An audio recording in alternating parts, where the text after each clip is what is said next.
കോട്ടയത്ത് തകർന്ന ആശുപത്രി കെട്ടിടത്തിന്റെ കാര്യത്തിൽ മന്ത്രിക്കും സ്ഥലം എംഎൽഎയ്ക്കും ആശുപത്രി സൂപ്രണ്ടിനും ഉൾപ്പെടെ അവ്യക്തത. ഉപയോഗശൂന്യമായ കെട്ടിടമെന്നാണ് ആരോഗ്യമന്ത്രി പറഞ്ഞത്. മാലിന്യം തള്ളുന്ന ഇടമെന്നായിരുന്നു മന്ത്രി വി എൻ വാസവന്റെ പ്രതികരണം.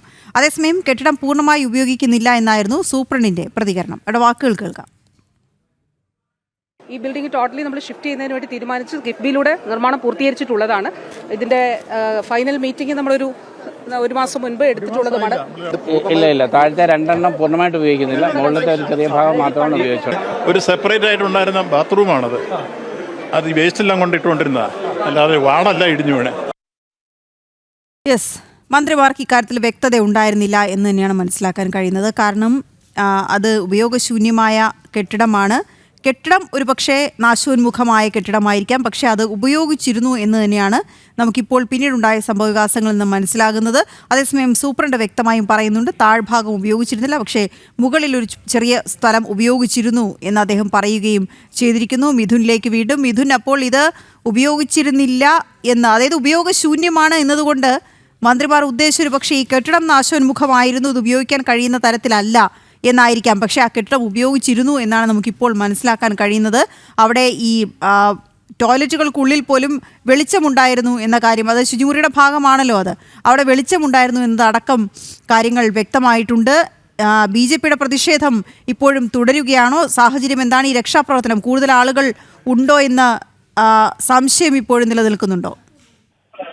കൂടുതൽ ആളുകൾ ഉൾപ്പെട്ടിട്ടുണ്ടോ എന്നുള്ള സംശയത്തിന്റെ പുറത്ത് ഇപ്പോൾ പരിശോധനകൾ സജീവമായി നടക്കുകയാണ്. നമുക്കറിയാം, വലിയ രീതിയിലുള്ള വീഴ്ച തന്നെയാണ് ഇതിൽ നിന്നുണ്ടായിരിക്കുന്നത്. കെട്ടിടം ഉപയോഗിച്ചിരുന്നില്ല എന്നുള്ള വാദം തുടക്കത്തിൽ തന്നെ പൊളിഞ്ഞതാണ്. കാരണം കെട്ടിടം ഉപയോഗിച്ചിരുന്നു.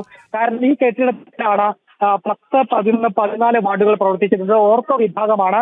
സർജറി കഴിഞ്ഞവരും സർജറിക്ക് വേണ്ടിയും എല്ലാം എത്തിയിരുന്നവരും, അതുപോലെ തന്നെ വിവിധ പരിക്കുകൾ പറ്റി ഇവിടെ എത്തിയിരുന്ന ഏതാണ്ട് 100-ലധികം ആളുകൾ ഇവിടെ കിടത്തി ചികിത്സ നടത്തിയിരുന്നതാണ്. ഈ കെട്ടിടത്തിനോട് ചേർന്ന് ഈ കെട്ടിടത്തിന്റെ ഭാഗം തന്നെയായിരുന്ന ബാത്റൂമിന്റെ ഭാഗമാണ് ഇടിഞ്ഞു വീണത്. ഈ ഭാഗം ഉപയോഗിച്ചിരുന്നില്ല എന്നാണ് ആദ്യഘട്ടത്തിൽ സൂപ്രണ്ടും ഇവരെല്ലാം തന്നെ പറഞ്ഞിരുന്നത്. അവിടേക്ക് ഈ സ്ട്രക്ചറുകളും അതുപോലെ തന്നെ മറ്റ് ഉപയോഗശൂന്യമായ വസ്തുക്കളെല്ലാം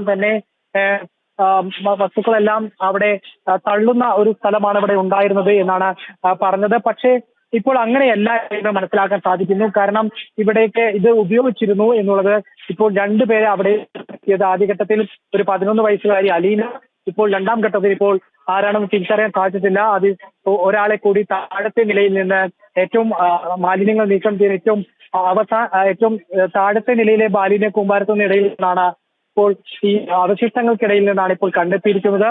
അതായത് അവിടേക്ക് ഇത്രയും ഘട്ടത്തിൽ, അതായത് ഇവിടെ ഇത്രയും അപകടാവസ്ഥയിലായ ഈ കെട്ടിടത്തിലേക്ക് അകത്തേക്ക് ആളുകൾ പ്രവേശിച്ചിരുന്നു, ആളുകൾ അവിടേക്ക് എത്തിയിരുന്നു, അത് ഉപയോഗിച്ചിരുന്നു. അതെല്ലാം ഈ അപകടം നടക്കുന്ന സമയത്തും അവിടെ ആളുകൾ ഉണ്ടായിരുന്നു എന്ന് കൃത്യമായി മനസ്സിലാക്കുന്ന തരത്തിലേക്ക് ഇപ്പോൾ എത്തിയിരിക്കുന്നു എന്നാണ് നമുക്ക് ഇന്ന് മനസ്സിലാക്കാൻ സാധിക്കുന്നത്. മിഥുൻ, ഇപ്പോഴും ഈ പുറത്തെടുത്ത സ്ത്രീ ആരാണ് എന്നുള്ളത് തിരിച്ചറിയാൻ കഴിഞ്ഞിട്ടില്ല എന്ന് പറയുമ്പോൾ അവരുടെ പേരുവിവരങ്ങൾക്കപ്പുറം അവർ രോഗിയായിരുന്നോ, അവിടെ പ്രവേശിക്കപ്പെട്ടതാണോ, അതോ കൂട്ടിരിപ്പുകാരിയാണോ, അതോ ബന്ധുക്കളാരെങ്കിലും സന്ദർശനത്തിന് വന്നതാണോ, അത് പുറത്തുനിന്ന് ആരെങ്കിലും മറ്റൊരിടത്തിൽ ഡോക്ടറെ കാണുന്നതിന് ഇതൊന്നും തന്നെ വ്യക്തമല്ലാത്തൊരു സാഹചര്യമാണുള്ളത്. ഇത് 10, 11, 14 വാർഡുകൾ പ്രവർത്തിച്ചിരുന്ന ഇടമാണ് എന്ന് പറയുമ്പോൾ തന്നെ എത്ര പേരുണ്ടായിരുന്നു എന്ന കാര്യത്തിൽ ഒരു വ്യക്തത കൊടുത്തിരുന്നുവെങ്കിൽ ഒരു പക്ഷേ രക്ഷാപ്രവർത്തനം ആ രീതിയിൽ പുരോഗമിക്കാൻ സാധിച്ചേനെ. അങ്ങനെ എന്തെങ്കിലും അധികൃതരുടെ ഭാഗത്തുനിന്ന് ഉണ്ടാകുന്നുണ്ടോ? അത്തരത്തിലൊരു സ്ഥിരീകരണത്തിലേക്ക് എത്തിയിട്ടില്ല എന്നുള്ളതാണ്. കാരണം ഈ കണ്ടെത്തിയത് ആരാണ് എന്നത് സംബന്ധിച്ച് ഒരു സ്ഥിരീകരണം ലഭ്യമായിട്ടില്ല. കാരണം ഈ കൂട്ടിരിപ്പുകാരുണ്ട്, രോഗികളുണ്ട്, അത്തരത്തിൽ ആരാണ് എന്ന് സംബന്ധിച്ച ഒരു സ്ഥിരീകരണത്തിലേക്ക് എത്തിയിട്ടില്ല. ആ സ്ത്രീയാണോ പുരുഷനാണോ എന്ന് സംബന്ധിച്ചെല്ലാം ഒരു ഔദ്യോഗികമായിട്ടുള്ള ഒരു സ്ഥിരീകരണം ലഭിക്കണം. കാരണം മാധ്യമങ്ങളെ ഒട്ടാകെ അവിടെ നിന്ന് മാറ്റിയ ഒരിടത്തു നിന്നാണ് ഈ ഒരാളെ കണ്ടെത്തിയിരിക്കുന്നത്. നമുക്കിപ്പോൾ അനുമാനിക്കാവുന്ന ഒരു സംഭവം മാത്രമാണ്. ഇപ്പോൾ നേരത്തെ ഒരു തലയോലപ്പറമ്പ് സ്വദേശിയായിട്ടുള്ള ഒരു സിന്ധു എന്ന് പറയുന്ന വ്യക്തിയെ കാണാനില്ല എന്ന് ബന്ധുക്കളടക്കം തന്നെ വ്യക്തമാക്കിയിരുന്നു. അതുകൊണ്ട് തന്നെ ഇപ്പോൾ ആരാണ് കണ്ടെത്തിയത് എന്ന് സംബന്ധിച്ച് ഒരു സ്ഥിരീകരണം ലഭിക്കേണ്ടതുണ്ട്. അതിന്റെ അവസ്ഥ എന്താണ് എന്നും, ഇപ്പോൾ പരിക്കുകളാണോ അല്ലെങ്കിൽ ജീവനോടെയാണോ തിരിച്ചെത്തിയത് അടക്കമുള്ള കാര്യത്തിൽ ഒരു സ്ഥിരീകരണം ലഭിക്കേണ്ടതുണ്ട്. അതിനുശേഷം മാത്രമേ അത് പറയാൻ കഴിയൂ. പക്ഷെ നമുക്കിപ്പോൾ അനുമാനിക്കാവുന്ന കാര്യങ്ങൾ മാത്രമാണ്. തലയോലപ്പറമ്പ് സ്വദേശി സിന്ധുവിനെ കാണാനില്ല എന്നുള്ള പരാതി നേരത്തെ ഉണ്ടായിരുന്നു. ആക്ഷേപമുണ്ടായിരുന്നു. അതുകൊണ്ട് തന്നെ ഇത് സിന്ധു തന്നെയാണോ എന്ന് ഉറപ്പിക്കേണ്ടിയിരിക്കുന്നു. അതിനുശേഷം മാത്രമേ അത്തരം ഒരു സ്ഥിരീകരണം നമുക്ക് നൽകാൻ കഴിയൂ.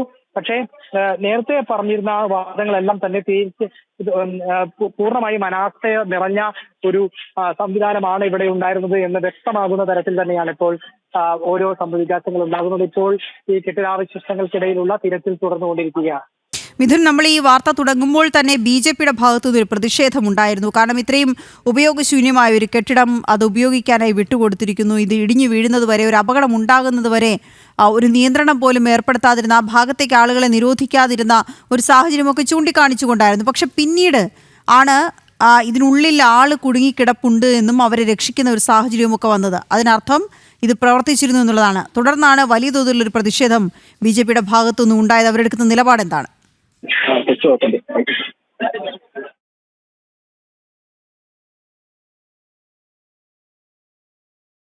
മിഥുൻ, കേൾക്കാൻ കഴിയുന്നുണ്ട് എങ്കിൽ BJP പിന്നീട് വലിയ തോതിലുള്ള പ്രതിഷേധം ഉയർത്തിയിരുന്നു. കാരണം ഉപയോഗശൂന്യമെന്ന് പറഞ്ഞ് മന്ത്രിമാർ തെറ്റിദ്ധരിപ്പിക്കുന്ന സാഹചര്യം ഉണ്ടായിരുന്നു. മന്ത്രിമാർ അവിടെ എത്തി ഇത് പറയുമ്പോഴും ആ അവശിഷ്ടങ്ങൾക്കിടയിൽ ഒരാൾ കുടുങ്ങിക്കിടക്കുകയായിരുന്നു എന്നുള്ളതാണ് യാഥാർത്ഥ്യം.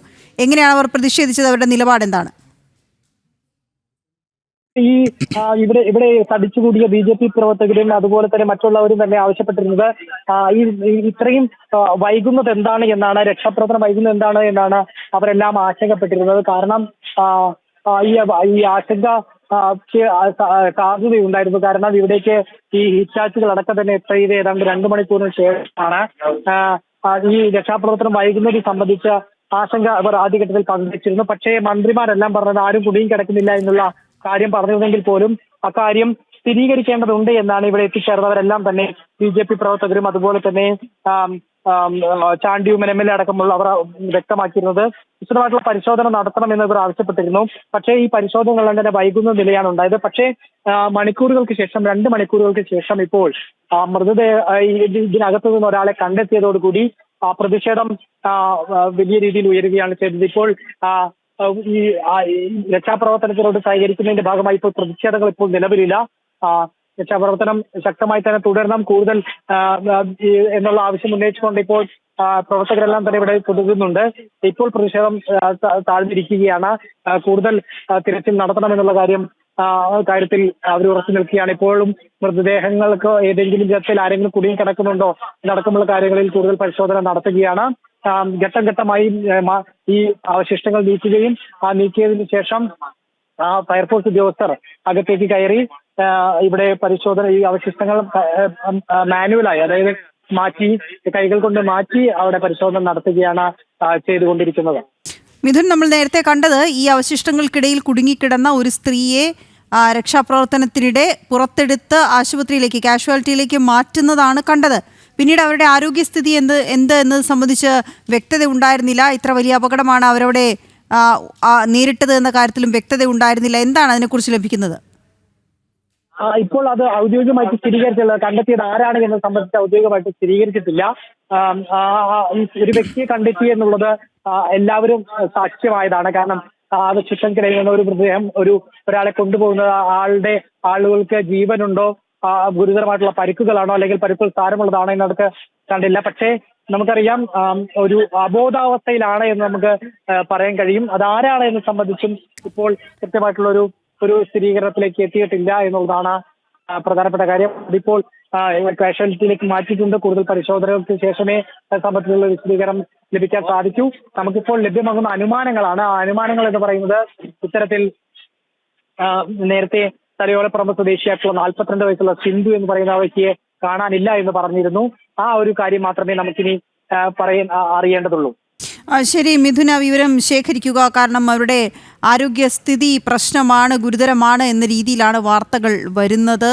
മരണം സംഭവിച്ചിരിക്കാനുള്ള സാധ്യത കൂടി കണക്കാക്കപ്പെടുന്നു. അത്ര കണ്ട് വലിയ അപകടമാണ് ഉണ്ടായത്. എത്ര വലിയ അനാസ്ഥയാണ് ഉണ്ടായതെന്ന് നോക്കൂ. ഈ കെട്ടിടം തകർന്ന് വീണുടനെ സ്ഥലത്തെത്തിയത് 2 മന്ത്രിമാരാണ്. ജില്ലയുടെ ചുമതലയുള്ള മന്ത്രി ഉൾപ്പെടെ എത്തിച്ചേർന്നു. പക്ഷേ ഒരു കുഴപ്പവുമില്ല, ഇവിടെ ആരുമില്ല, ഉപയോഗശൂന്യമായ കെട്ടിടമാണ് എന്ന് കരുതിയിടത്താണ് ഒരു സ്ത്രീയെ അവശിഷ്ടങ്ങൾക്കിടയിൽ നിന്നും പുറത്തെടുത്തിരിക്കുന്നത്.